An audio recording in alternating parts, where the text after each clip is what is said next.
Hello and welcome. Find a comfortable position. Allow your body to relax, to settle into the quiet of this moment. Tonight, we are not here for grand drama or thrilling adventure. Instead, we are here to gently turn the pages of the past, to let the slow, deep currents of history wash over us, and to find a quiet space for our minds to rest. We will journey back to a time of stone castles and vast open fields, a time known as the Middle Ages. Our focus will be on conflict, but not on the clash of swords or the heat of battle.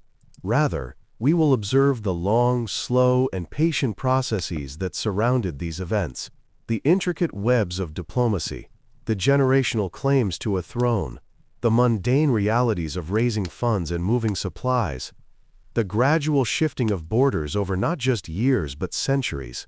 Think of it as watching a great glacier carve a valley, a process so gradual it is almost imperceptible moment to moment, yet its effects are profound and permanent.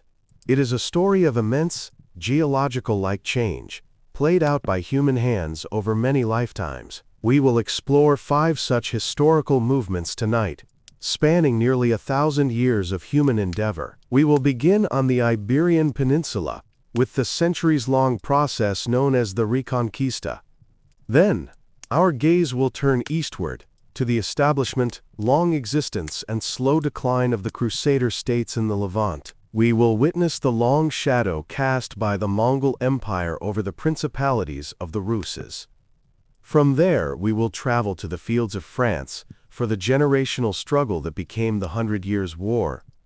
And finally, we will turn our focus inward to the tangled and personal English dynastic conflict known as the Wars of the Roses. There is no need to memorize dates or names. There is no test at the end of this journey. Simply allow the story to unfold. Let the details be a soft murmur in the background, a gentle rhythm to guide you toward sleep. And now, with our minds quiet and our bodies at ease, let us begin.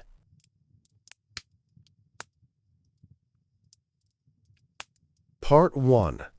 The Reconquista. Our first story is the longest of our evening. It is not a war in the conventional sense, but a historical process that unfolded over nearly 800 years.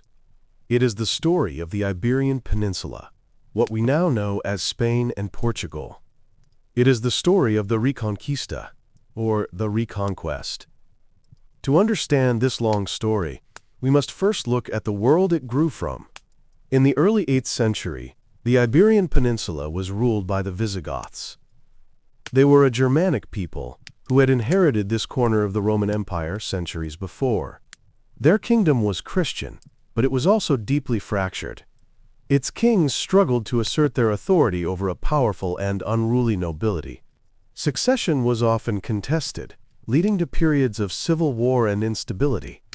The kingdom was, in many ways, an unstable political entity. Across the narrow strait of water at the peninsula's southern tip, the Strait of Gibraltar, lay North Africa, now part of the vast and dynamic Umayyad Caliphate. This Islamic empire had expanded with incredible speed from its heartland in Arabia, and its influence was now felt all along the southern shore of the Mediterranean. In the year 711, a dispute over the Visigothic succession provided an opportunity. One faction in the Visigothic civil war is said to have requested aid from the Muslim governor of North Africa. In response, a relatively small reconnaissance force of Arabs and North African Berbers, led by a general named Tariq ibn Ziyad, crossed the strait. What may have begun as a raid or an intervention in a local conflict quickly escalated. The Visigothic army, internally divided and poorly led, was decisively defeated at the Battle of Guadalete. The victory was so complete that the Visigothic kingdom simply collapsed. In the years that followed, Muslim armies faced little coordinated resistance. City after city opened its gates. Within a decade, nearly the entire peninsula was under their control. They called their new territory Al-Andalus. This conquest was not necessarily a story of unrelenting violence. For many inhabitants, it was simply a change of distant rulers. The new government often offered generous terms of surrender, allowing Christians and Jews, the people of the book, in Islamic tradition, to keep their faith and property in exchange for a special tax, the jizya. For a time, Al-Andalus would become one of the great centers of civilization, a place of remarkable learning, art, and architecture. Its capital, Córdoba, grew into one of the largest and most sophisticated cities in the world. But the conquest was never total.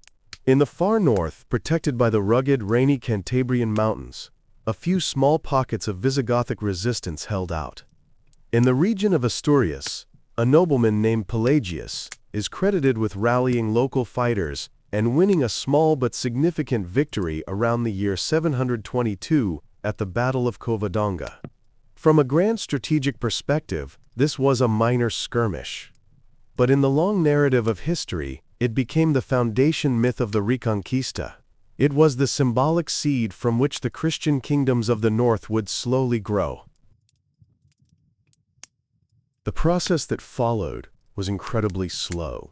For the first 3 centuries, there was no grand, unified crusade.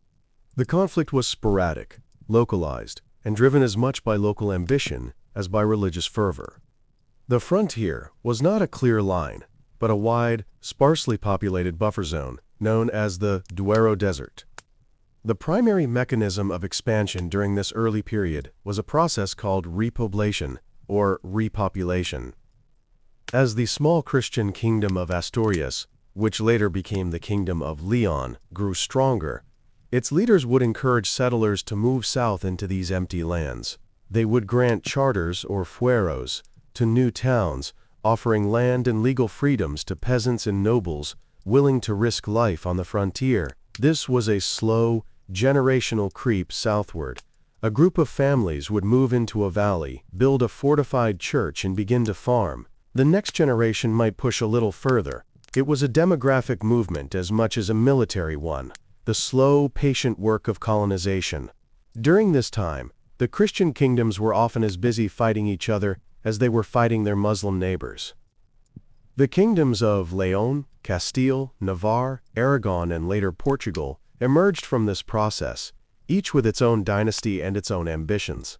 Alliances were constantly shifting. It was not uncommon for a Christian king to ally with a Muslim emir against a rival Christian king. A major turning point occurred in the 11th century. The powerful Caliphate of Córdoba, which had ruled a unified Al-Andalus, fractured due to internal strife. It shattered into a collection of small, competing city-states and principalities known as taifas. This political disunity in the south presented a golden opportunity for the now more organized Christian kingdoms of the north. The nature of the conflict shifted. Outright conquest was still an option, but a new system emerged, known as pariahs. The stronger Christian kings would demand tribute payments from the weaker Muslim taifas in exchange for protection, often protection from the Christian king himself or his rivals. This system was, in effect, a large-scale protection racket, but it had a profound impact. It systematically drained the wealth of Al-Andalus and transferred it to the north, funding the construction of churches, monasteries, and, most importantly, larger and better-equipped armies. In 1085, King Alfonso VI of Castile, enriched by these tribute payments, achieved a monumental victory, the capture of the great city of Toledo. This was the former Visigothic capital, a city of immense symbolic and strategic importance, located in the very heart of the peninsula. Its fall sent shockwaves through the entire region.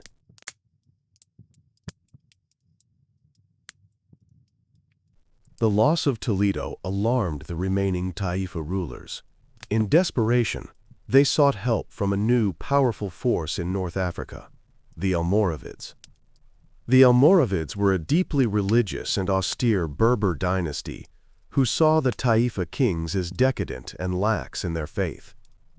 They crossed into Spain, defeated the Castilian army, and proceeded not only to halt the Christian advance, but also to depose the Taifa kings and absorb Al-Andalus into their own empire. For a time, the peninsula was once again divided between a unified Muslim south and the Christian kingdoms of the north. A century later, this pattern repeated itself. The Almoravid Empire weakened and was replaced by another North African dynasty, the Almohads, an even more zealous reformist movement. They too crossed into Spain, reunified the south, and pushed back against the Christian kingdoms. The frontier hardened once more, but the long-term demographic and economic momentum remained with the northern kingdoms. Their populations were growing, their military institutions were becoming more sophisticated, and they were increasingly influenced by the wider European crusading movement. In the year 1212, this slow build-up of power culminated in a single decisive event. A combined army from the kingdoms of Castile, Aragon, and Navarre met the Almohad forces at the Battle of Las Navas de Tolosa. The resulting Christian victory was overwhelming. This battle broke the back of Almohad power in Spain. In the decades that followed, the Christian advance became an unstoppable tide. The great Andalusian cities fell one after another. Córdoba in 1236, Valencia in 1238, and Seville in 1248. The Kingdom of Portugal completed its reconquest of the territory it holds today. By the middle of the 13th century, the only part of the peninsula that remained under Muslim rule was the small, mountainous emirate of Granada in the far south. And so, for another 200 years, a strange equilibrium held. The Emirate of Granada survived, a small, beautiful remnant of what was once Al-Andalus. It survived through clever diplomacy by paying a hefty annual tribute to the powerful Kingdom of Castile and by taking advantage of the Christian kingdom's own internal rivalries. The final chapter of this 800-year story began in the late 15th century. It began with a marriage, the union of Isabella I of Castile and Ferdinand II of Aragon. Their marriage united the two largest Spanish kingdoms, creating a formidable new power in Europe. Together, they decided to complete the Reconquista. In 1482, they launched a final war against Granada. This was not a swift campaign, it was a 10-year-long, grinding effort of logistics and siege warfare. The Spanish monarchs brought massive amounts of modern artillery, systematically reducing Granada's fortresses one by one. It was a war of attrition, slowly strangling the last emirate. Finally, in 1491, the Spanish armies laid siege to the city of Granada itself, home to the magnificent Alhambra Palace. After months of siege, with no hope of relief, the last Muslim ruler of Granada, Muhammad XII, known to the Spanish as Boabdil, negotiated a surrender. On January 2, 1492, the armies of Castile and Aragon entered the city. The Reconquista, a process that had taken nearly 781 years from the initial landing at Gibraltar, was finally complete. The Iberian Peninsula was now, for the first time in centuries, entirely under Christian rule. The slow, patient work of generations had reshaped a land, a people, and the course of history itself.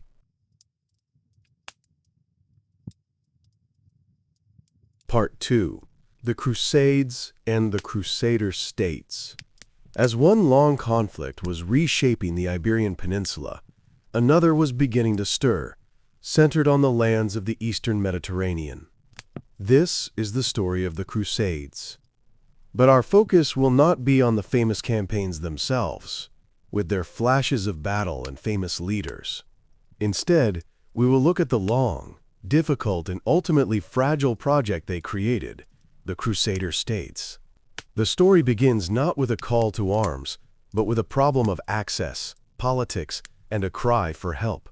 For centuries, devout Christians from Western Europe had undertaken the long and arduous journey of pilgrimage to the Holy Land, to walk in the places where their faith was born. These journeys were a central part of medieval piety. They were difficult and dangerous, but under the rule of the relatively tolerant Fatimid Caliphate in Egypt, they were generally posse 1ble. However, in the late 11th century, the political landscape of the Middle East shifted dramatically. The Seljuk Turks, a new and formidable power from the steppes of Central Asia, had converted to Sunni Islam and swept westward.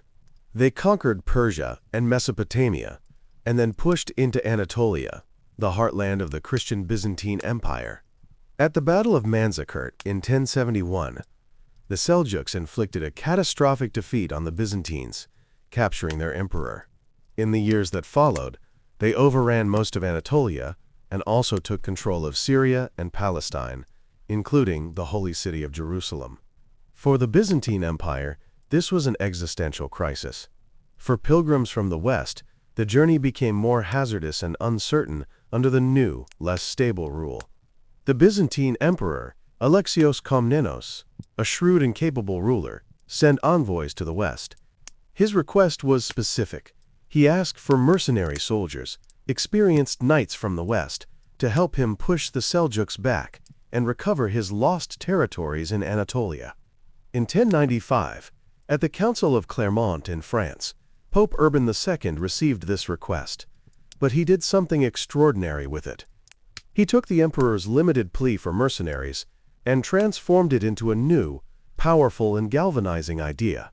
He called not just for knights, but for all of Christendom, rich and poor, to embark on an armed pilgrimage. Their goal would not be merely to help the Byzantines, but to march all the way to Jerusalem and liberate it from Muslim rule. He offered a spiritual reward, a remission of sins for all who undertook the journey. The response was unexpectedly, overwhelmingly massive. It tapped into a deep well of religious piety, land hunger among a growing knightly class, and a genuine sense of outrage. This movement, which we now call the First Crusade, was born, and against all expectations, it would succeed in its primary goal. After a brutal 3-year journey, the armies of the First Crusade stood before the walls of Jerusalem. In 1099, they captured the city. But with victory came a new and much more difficult problem: how to hold this territory. They were a small number of Westerners, thousands of miles from home, in a land with a diverse population and surrounded by powerful, established states. Their solution was to transplant their own political system, feudalism, into this new soil. They established 4 states, organized along the feudal lines they knew from home. These were the Kingdom of Jerusalem, the County of Tripoli, the Principality of Antioch, and the County of Edessa. Together, they were known as the Crusader States, or, as the Europeans called it, Outremer, the land beyond the sea.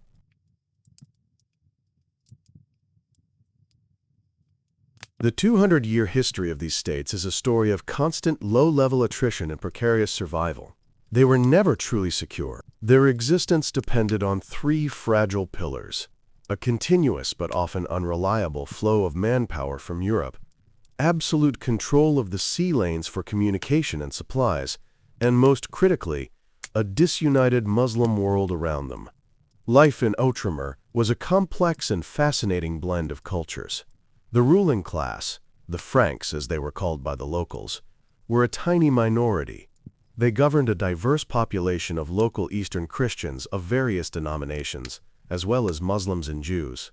Over time, many of the Franks adopted local customs, clothing, and food, creating a unique hybrid society. To project their power over this vast and often hostile landscape, they embarked on one of the most ambitious castle-building programs in history. Fortresses like Crac des Chevaliers in Syria, or the Margat Castle, were not just defensive strongholds, they were masterpieces of military engineering and centers of administration. From these stone behemoths, a few dozen knights could control a huge swath of territory, overseeing agricultural estates and protecting trade routes. The survival of these states was a perpetual logistical challenge. They were, in essence, a very long and thin supply line stretching back to Europe. They were completely dependent on the Italian maritime republics, Venice, Genoa, and Pisa, whose fleets ferried pilgrims, soldiers, goods, and messages back and forth across the Mediterranean. In exchange for these vital services, the Italian cities were granted their own quarters in the port cities of Outremer, like Acre, Tyre, and Tripoli, where they operated with a great deal of commercial and legal autonomy. A crucial role in the defense of the states was played by the new military orders, the Knights Templar and the Knights Hospitaller. These were organizations of men who were both monks and warriors, taking vows of poverty, chastity, and obedience but also dedicated to the military defense of the Holy Land. They became the most professional and dedicated soldiers in the Crusader states, garrisoning key castles and forming the elite shock troops of the army. Over time, they also became immensely wealthy and powerful, acting as international bankers and major landowners. For the first few decades, the states survived and even prospered, largely because their Muslim neighbors were politically fragmented. The Seljuk Empire had broken down, and Syria and Egypt were ruled by competing dynasties. The Frankish lords became adept at playing the game of regional politics, often making alliances with one Muslim emir against another to maintain a balance of power.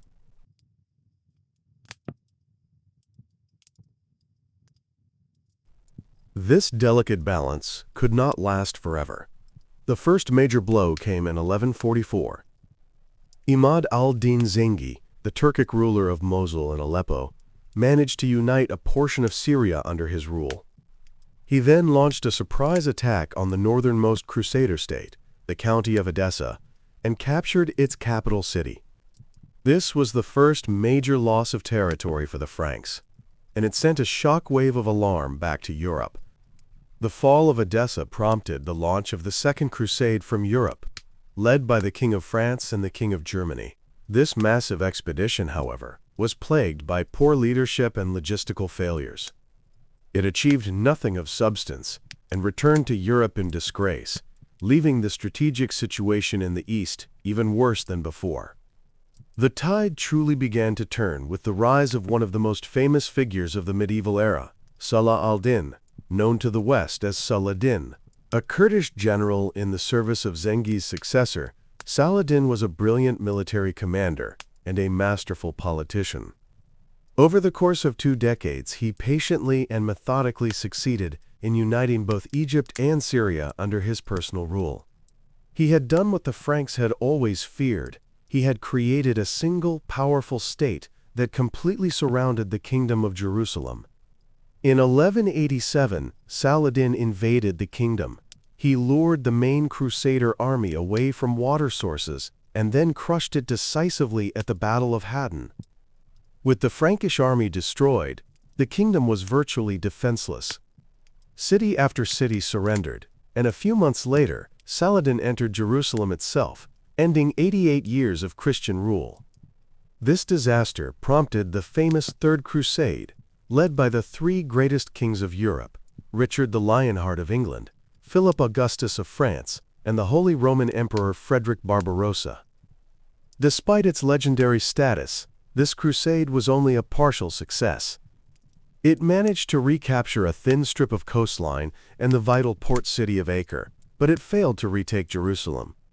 The Kingdom of Jerusalem was re-established, but it was now a much smaller, weaker entity with its capital at Acre. For another century, this coastal kingdom clung to a precarious existence. More crusades were launched from Europe, but they became increasingly ineffective and diverted by political concerns. The Fourth Crusade, in a disastrous turn of events, was manipulated by the Venetians into sacking the Christian city of Constantinople in 1204. Other crusades were costly failures that did little to help the beleaguered states in the East. All the while, the Crusader states grew weaker, their territory slowly eroding, their internal political squabbles intensifying. The final blow came from a new power in the region, the Mamluk Sultanate of Egypt. The Mamluks were a formidable military state, ruled by an elite class of former slave soldiers. They were methodical, patient, and determined to eradicate the last Frankish presence from their lands. Beginning in the 1260s, the Mamluk sultans began a systematic campaign, capturing one Crusader fortress after another. The end came in 1291, when the Mamluk Sultan Al-Ashraf Khalil laid siege to the city of Acre, the last great capital. After a desperate 6-week siege, the city's defenses were breached, and it fell. With the loss of their last major stronghold, the remaining coastal towns were quickly abandoned. The 200-year experiment of Outremer, the land beyond the sea, had come to a quiet Definitive end.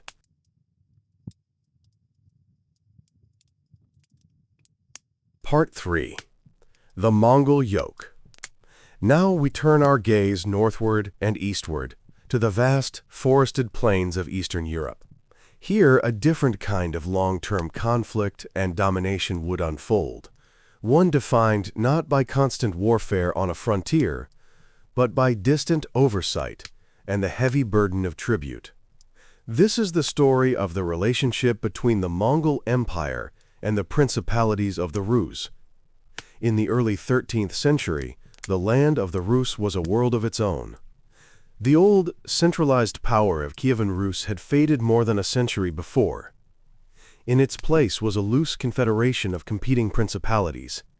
Cities like Novgorod in the north, a wealthy trading republic, Vladimir Suzdal in the northeast, a new center of power, and Galicia-Volhynia in the southwest, all vied for influence and prestige. They were culturally and religiously unified by their shared Eastern Orthodox faith, with strong ties to the Byzantine Empire, but they were politically fragmented and frequently at war with one another. Then, from the vast open steppes of the Far East, a new power emerged with a speed and scale that the world had never seen. The Mongol Empire, forged by the political and military genius of Genghis Khan, united the nomadic tribes of Mongolia and embarked on a campaign of conquest that would create the largest contiguous land empire in human history. In the 1220s, a Mongol reconnaissance force first appeared on the edge of the Rus' lands, defeating a combined army of Rus' princes and their Cuman allies at the Kalka River, before seemingly vanishing back into the steppes. It was a terrifying preview of what was to come. The full storm arrived in the winter of 1237. A massive Mongol army, led by Genghis Khan's grandson, Batu Khan, swept into the Rus lands. The Mongols were unlike any enemy the Rus' princes had ever faced. Their army was a highly disciplined, mobile force of horse archers, masters of coordinated tactics, siegecraft, and psychological warfare. The disunited Rus principalities were no match for them. The Mongols moved with devastating speed, using the frozen rivers as highways. One by one, the cities were besieged, stormed, and utterly destroyed. Ryazan, Vladimir, and finally, in 1240, the great mother city of Kiev were all sacked with methodical brutality. The old political order of Kievan Rus was not just defeated, it was shattered. But what followed the initial storm of the invasion was not direct occupation or settlement. The Mongols were not interested in farming the northern forests. Their goal was to extract wealth and ensure political submission. After their campaigns pushed further into Poland and Hungary, they withdrew and established a new state in the west. This was the Ulus of Jochi, better known to history as the Golden Horde. From their new capital city of Sarai on the lower Volga River, a city of tents and, later, brick buildings, they would rule the Rus' principalities from a distance. For nearly 250 years, the Rus' princes would be vassals of the Mongol Khan. This long period of suzerainty is known in Russian history as the Mongol Yoke.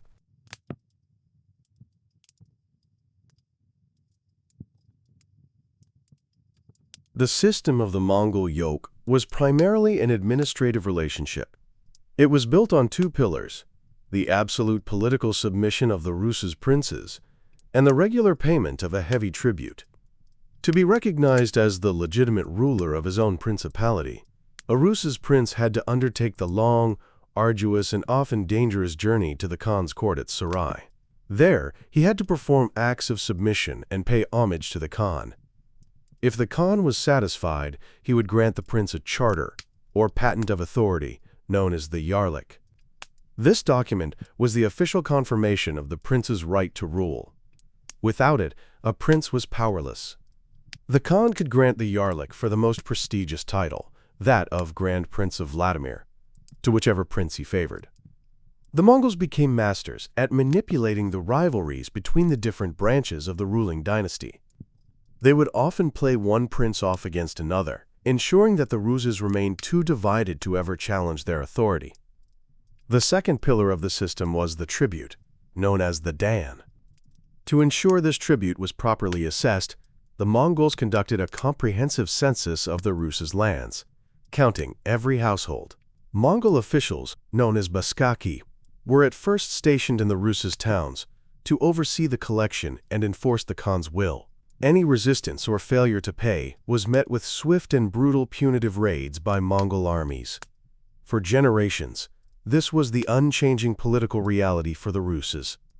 It was a system that diverted a significant portion of their wealth eastward to the horde and kept their political development in a state of arrested animation. However, over the long course of the 14th century, this system began to have an unintended consequence. It began to favor one particular principality, the small, relatively insignificant town of Moscow. The early princes of Moscow, a junior branch of the ruling dynasty, proved to be particularly shrewd, patient, and pragmatic in their dealings with the horde. While other princes might rebel or scheme, the Muscovite princes cultivated a reputation for being the Khan's most loyal and reliable servants. A crucial turning point came in the early 14th century under Prince Ivan I, nicknamed Kalita, or the Moneybag.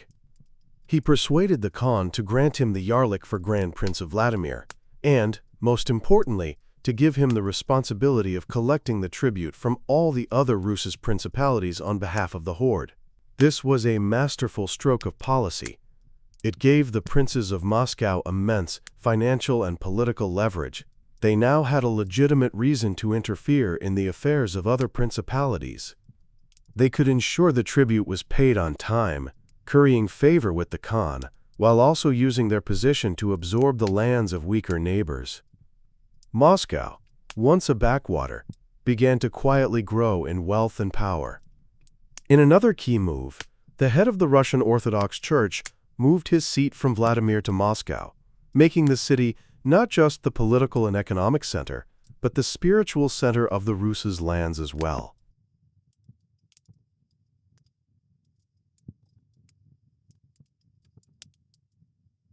The process of breaking free from the yoke was as slow and gradual as the process of Moscow's rise. It was not a single event, but a long, drawn-out affair that depended as much on the weakness of the Golden Horde as it did on the growing strength of Moscow.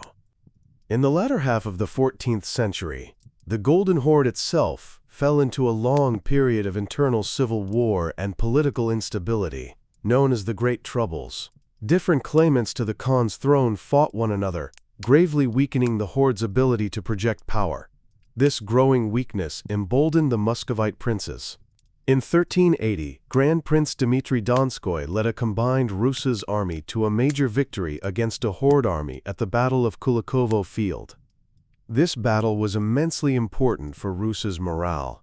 It was the first major field victory over the Mongols, and it proved that they were not invincible. However, it did not end the yoke. Just 2 years later, a new, strong Khan, Tokhtamysh, reunited the horde and marched on Moscow, sacking the city to reassert his authority. The tribute payments resumed. The true end was quieter and came a century later. Over the 15th century, the Golden Horde continued to decline, eventually fragmenting into several smaller competing successor states, the Khanates of Crimea, Kazan, and Astrakhan. By this time, the Grand Princes of Moscow had consolidated their rule over most of the northeastern Rus' lands. They had absorbed their main rival, the Republic of Novgorod, and began to style themselves not just as Grand Princes but as sovereigns of all Rus. In 1476, Ivan III, known as Ivan the Great, felt strong enough to make a definitive break. He refused to pay the annual tribute to the horde. In 1480, the Khan of the Great Horde, as the main remnant was now known, gathered an army and marched north to punish his disobedient vassal. Ivan III gathered his own army and met them at the Ugra River. The two forces lined up on opposite banks of the river, and there they stood. For weeks, they faced each other in a long, tense standoff, engaging in minor skirmishes but avoiding a major pitched battle. No decisive clash ever came. Facing his own internal problems, and with the onset of winter, the Khan of the Horde made a quiet decision. He turned his army around and went home. This quiet, anticlimactic non-event, the Great Stand on the Ugra River, is traditionally considered the end of the Mongol yoke. The long shadow from the east was finally lifting, not with a bang, but with a whimper, leaving behind a newly unified and powerful Russian state, forged in the crucible of centuries of submission and patient consolidation.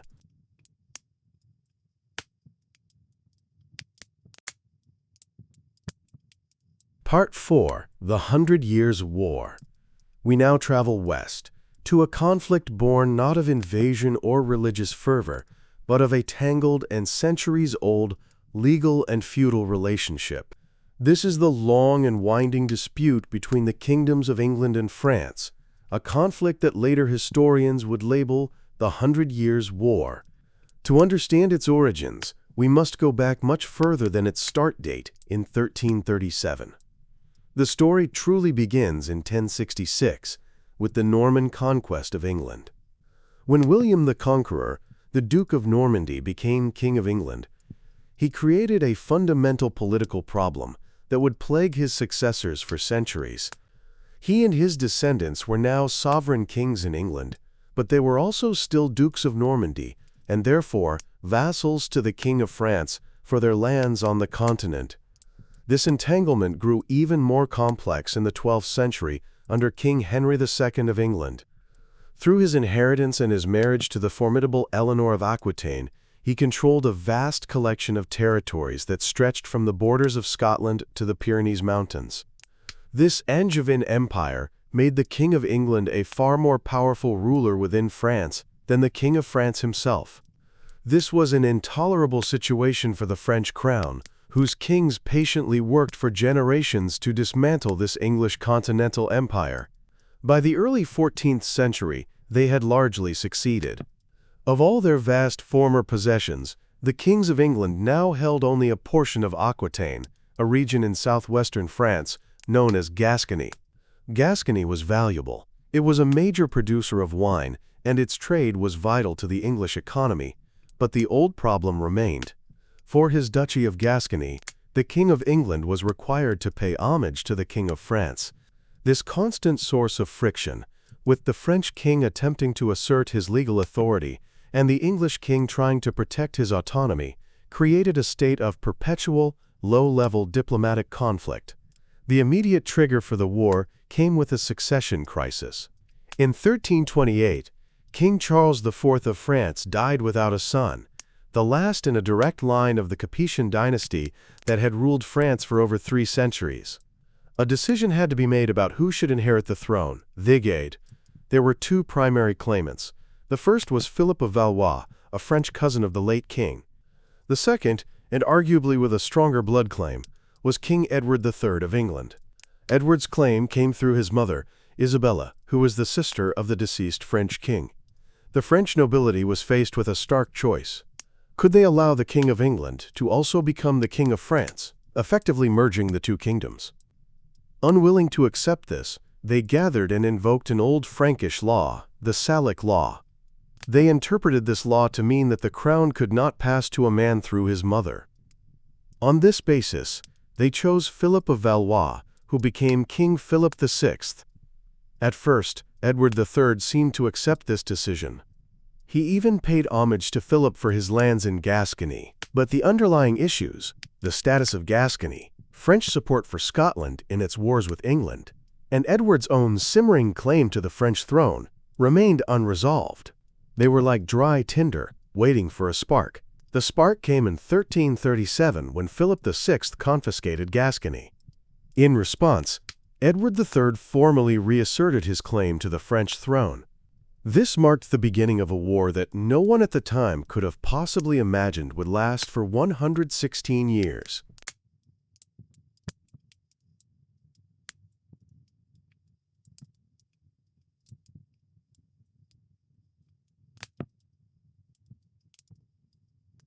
The Hundred Years' War was not a constant state of fighting. It is better understood as a series of conflicts or phases, separated by long truces and periods of inactivity. The first phase, the Edwardian War, was defined by stunning, if sporadic, English successes. The English armies of this period were small but highly professional. Their key weapon was the English longbow, a powerful weapon that could be fired with greater speed and range than the crossbows used by the French and their mercenary allies. At the Battle of Crusades in 1346, and again at the Battle of Poitiers in 1356, smaller English armies won devastating victories over much larger French forces, decimating the French nobility. At Poitiers, the French king John II was himself captured and taken to England for ransom. However, these pitched battles were the exception rather than the rule. Much of the warfare consisted of long, destructive campaigns known as chevauchées. An English army would land in France and march through the countryside for months, not seeking battle or to conquer territory, but to systematically burn villages, destroy crops, and terrorize the population. The goal was to destroy the enemy's economic base, undermine the authority of the French king, who could not protect his people, and bait the French army into a battle on ground of the English choosing. This brutal phase of the war was interrupted by an event that had nothing to do with armies or kings. In 1348, the Black Death swept across Europe, killing a third or more of the population in both England and France. The plague brought the war to a temporary halt, as both kingdoms struggled to cope with the demographic and economic collapse. Following the capture of the French king at Poitiers, a broken France was forced to negotiate. The result was the Treaty of Bretigny in 1360. This treaty represented a high point for England. Edward III was granted full and independent sovereignty over a greatly expanded territory in France, including Gascony. In return, he agreed to renounce his claim to the French throne. It seemed, for a moment, that the conflict might be over. A 9-year truce followed, but the peace was fragile, and the treaty was never fully implemented. The French crown, under its capable new king, Charles V, known as Charles the Wise, patiently began to rebuild. He was a master of strategy. Understanding that he could not defeat the English in a pitched battle, he simply refused to fight one. Instead, he pursued a Fabian strategy of attrition. His armies would shadow the English, harass their supply lines, and use guerrilla tactics to slowly, methodically reclaim territory piece by piece, castle by castle. By the time of Charles V's death, much of what England had gained at Bretigny had been quietly, gradually lost once more. The war had not ended. It had simply entered a long, sleepy intermission, as both kingdoms became preoccupied with internal problems.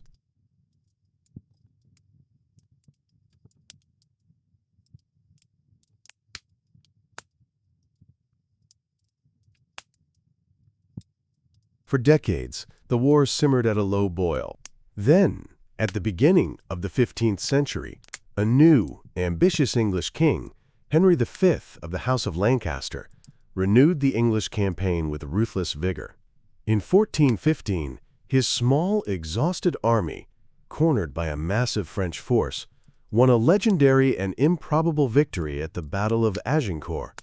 Once again, the French nobility was devastated. This victory allowed Henry to conquer Normandy and led to the Treaty of Troyes in 1420, an agreement even more ambitious than its predecessor. The treaty disinherited the French Dauphin, Charles, and stated that Henry V would marry the daughter of the French king, Charles VI. Their son would then inherit the thrones of both England and France, uniting the two crowns. For a time, it seemed this English dream would finally be realized. The English and their powerful Burgundian allies controlled Paris and much of northern France. But history is rarely so simple. In a stunning turn of fate, both Henry V and the French King Charles VI died within months of each other in 1422. This left the claim to this dual monarchy to an infant, Henry VI of England.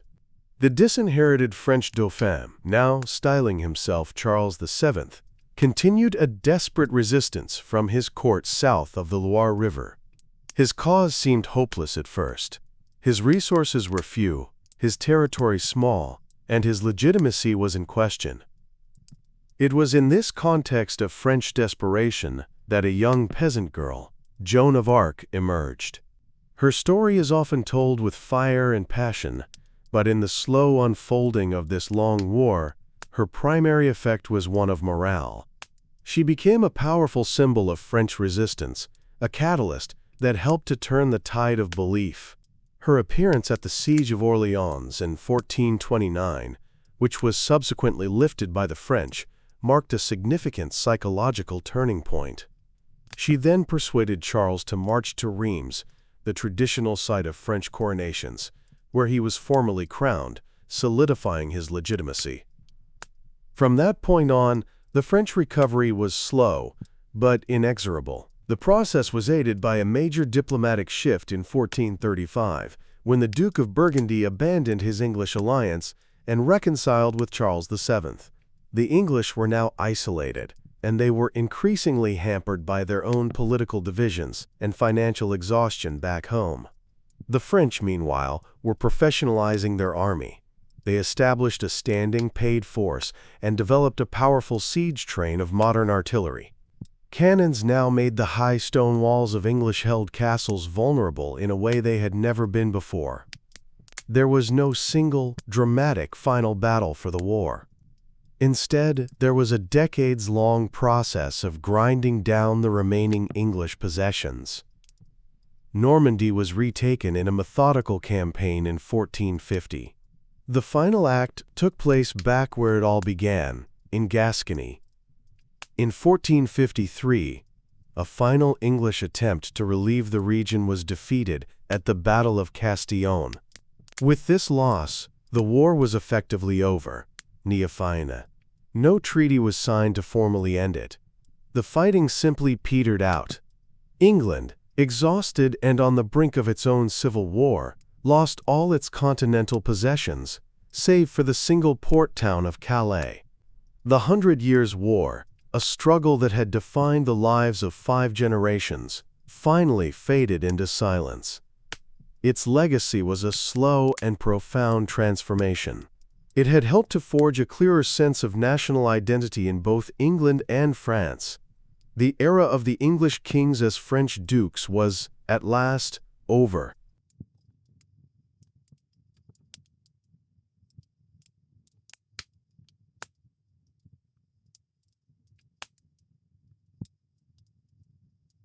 Part 5. The Wars of the Roses.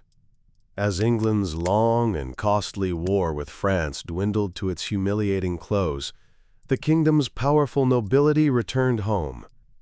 They brought with them their private armies of retainers, their military experience, and their deep frustrations with the government's failures. They returned not to peace, but to a new and deeply personal conflict. This was not a war against a foreign power, but a bitter, intermittent struggle for the English crown itself. It is known to us as the Wars of the Roses. Like the 100 Years' War, the roots of this conflict lay in a disputed succession. We must go back to the year 1399.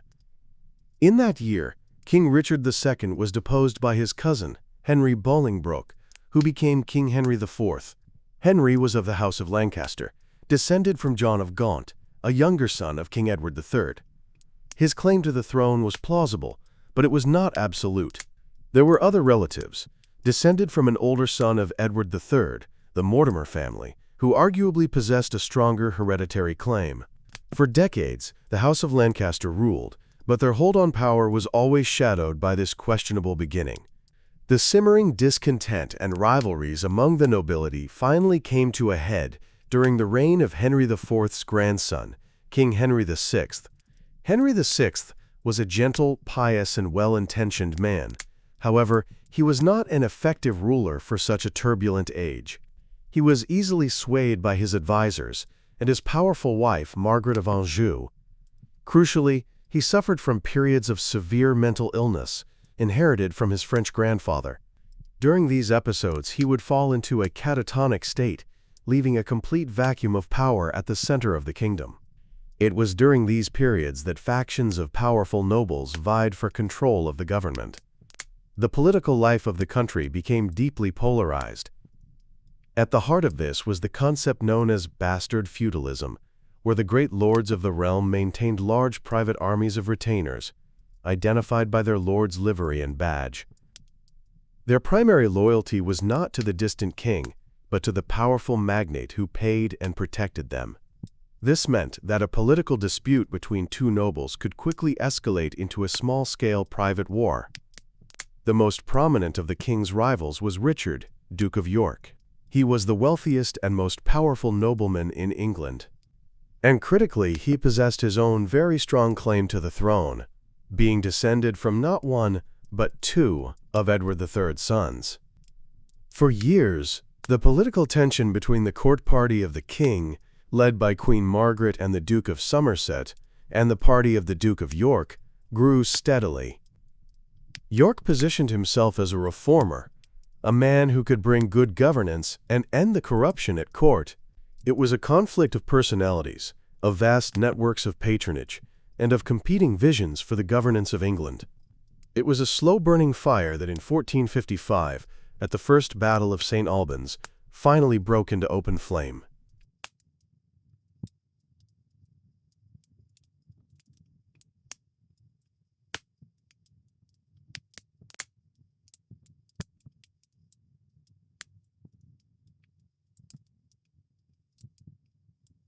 Part 5.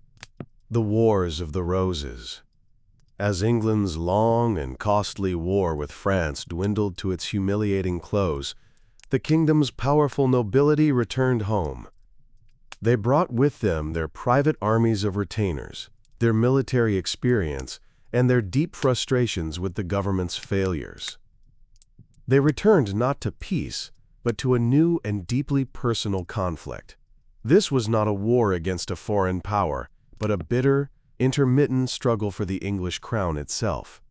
It is known to us as the Wars of the Roses. Like the 100 Years' War, the roots of this conflict lay in a disputed succession. We must go back to the year 1399. In that year, King Richard II was deposed by his cousin, Henry Bolingbroke, who became King Henry IV. Henry was of the House of Lancaster, descended from John of Gaunt, a younger son of King Edward III. His claim to the throne was plausible, but it was not absolute. There were other relatives, descended from an older son of Edward III, the Mortimer family, who arguably possessed a stronger hereditary claim. For decades, the House of Lancaster ruled, but their hold on power was always shadowed by this questionable beginning.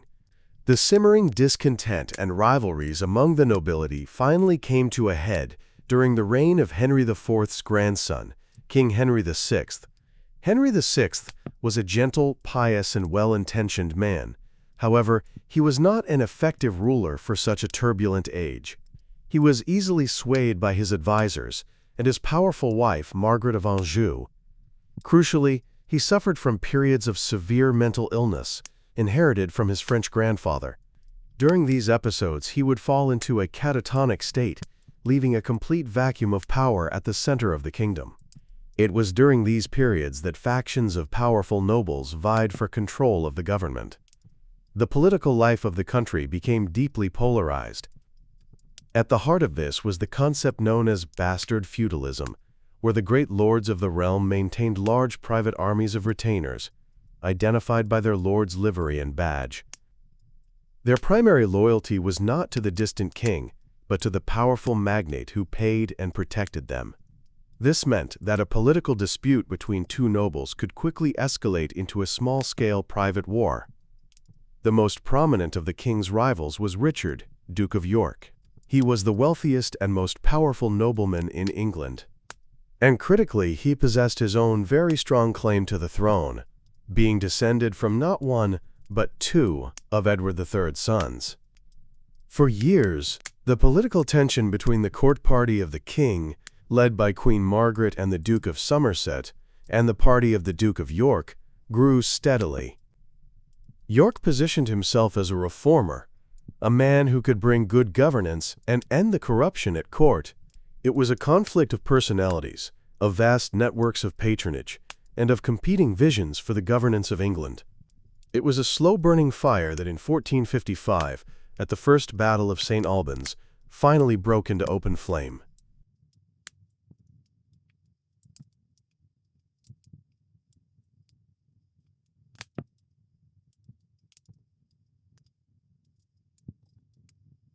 King Edward IV ruled in relative peace for 12 more years. He was a capable king who restored royal authority and financial stability. It seemed as though England had finally found a lasting peace, but his sudden death from illness in 1483, at the age of just 40, plunged the kingdom back into uncertainty and crisis. His son and heir, Edward V, was only 12 years old. The late king's will named his trusted brother, Richard, Duke of Gloucester, as Lord Protector of the realm, to govern until the young king came of age. Richard was a loyal and effective servant to his brother, but he deeply distrusted the Queen's family, the Woodvilles, whom he believed were plotting to sideline him and control the young king. Moving swiftly, Richard intercepted the young king on his way to London, arrested his Woodville guardians, and took control of the government. But Richard then took a fateful and controversial step. He declared that his late brother's marriage to Elizabeth Woodville had been invalid. This meant that their children, the young King Edward V and his younger brother, were illegitimate and could not inherit the throne. Richard's claim was formally laid out in a document called the Titulus Regius. With the Woodville princes declared illegitimate, Richard, as the next in line, took the throne himself, becoming King Richard III. The two young princes were housed in the Tower of London, and then they vanished from the historical record, their fate remaining a subject of debate to this day. Richard III's reign was short and troubled.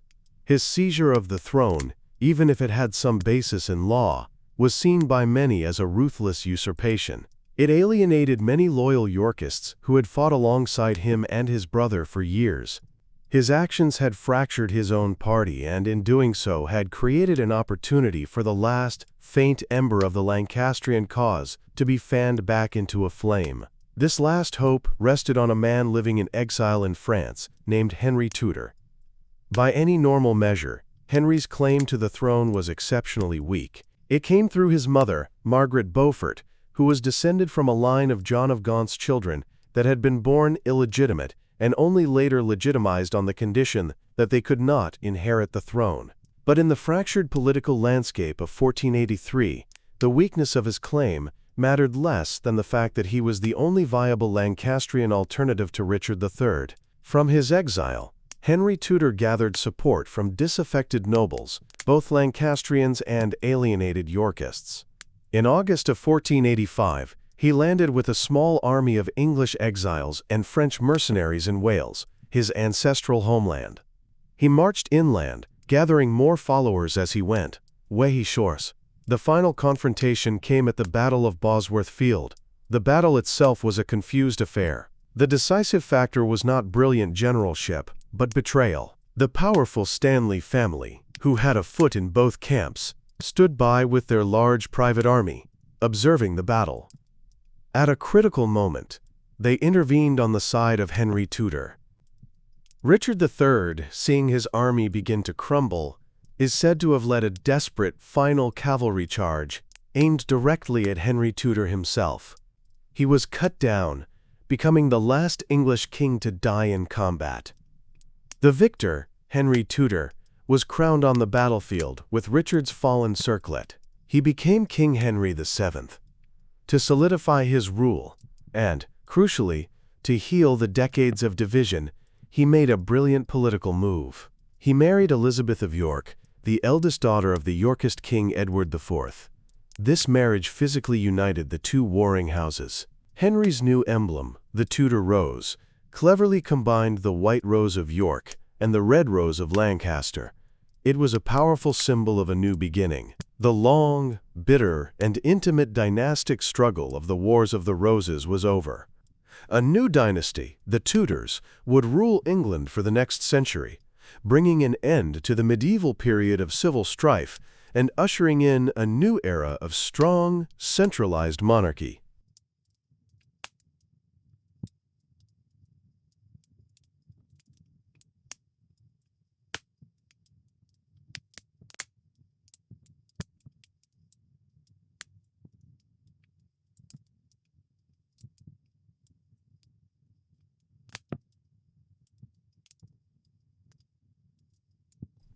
Our long journey through the winding corridors of the past has now come to its close.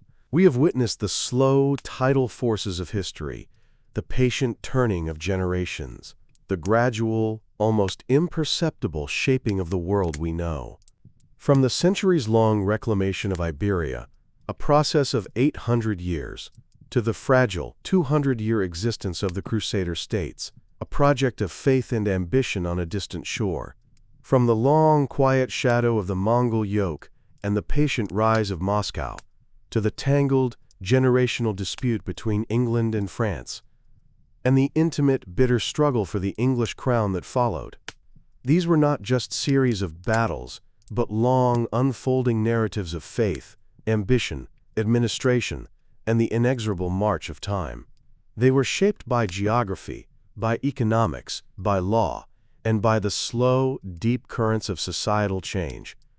There is no need to hold on to these stories now. Let the names and the dates, the treaties and the claims, all fade gently into the background. Let them become a soft, distant echo, a testament to the slow, relentless, and often quiet nature of history. The great movements of the past, like the turning of the earth itself, are slow and quiet. They are the perfect rhythm to accompany your descent into deep, restorative rest. Allow your mind to be still.